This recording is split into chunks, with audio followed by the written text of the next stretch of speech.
Hey guys, this video is going to be about how I demoed metal lathe and plaster in the new Mudroom conversion.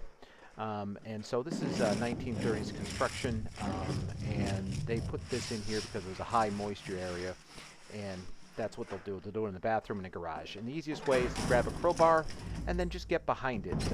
And what I'm going to do is just follow up the metal stud here and give it a couple of pulls. Now, the metal isn't that strong. There's a couple of ribs in there that definitely have some strength to them.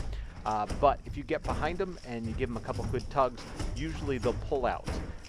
And if it doesn't pull out, then you can always just grab a pair of tin snips or metal shears just to cut where the difficult parts are. This is just a messy job. There's no two ways to get around it. So I'm going to leave the center stud off here, and then I'm just going to start breaking up on the other stud. And then the whole point is we're trying to do keep most of it together just to avoid all the dust and debris.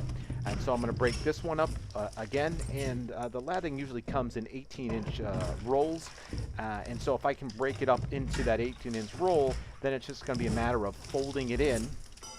And if I fold it down onto that middle stud from both sides, what this is going to do is this is going to give me a little bit of leverage, and then with that leverage I can pull it off of the middle stud. And that's that. So we kept most of the plaster on it, which is good. Some of it fell on the floor. Like I said, it's a dusty project. Your best bet is to get some really thick rawhide gloves and a good dust and particle mask for this. I recommend closed goggles just so the dust doesn't get in and irritate your eyes. And we're just going to keep going. And that's all you have to do is just keep going and pull it all the way up the wall. And do that on either side. And again, just using this technique where once you get to a certain section, you can fold it in.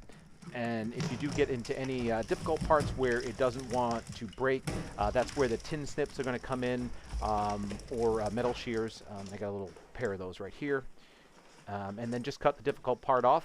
And we'll go back later with a flat pry bar just to pull off the pieces that left on. And that's it. Just keep going until it's done. Good luck.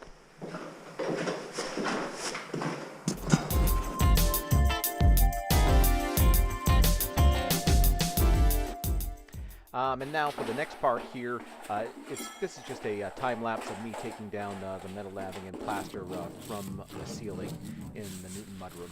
And this was just a very, very dirty and messy process, because as you can see, as you're pulling it down, it falls all over you. And I'm using the crowbar technique again, and I'm getting behind it, and I'm breaking it off of the studs. And then once I break it enough and then I can grab onto it, I'm pulling it. And with a hammer, I'm able to bang out any of the rough spots, and my whole goal was to get it off in as many big pieces as possible.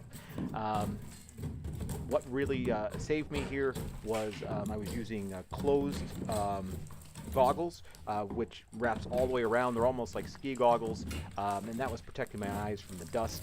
The other thing was having a really good particle mask.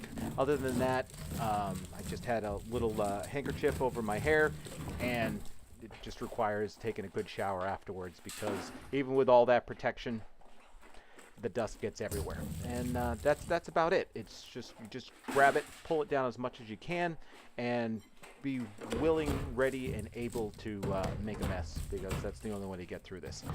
And yeah, thick gloves. That's the only other thing I can really recommend, is get yourself a good pair of thick rawhide gloves, because that metal is definitely sharp.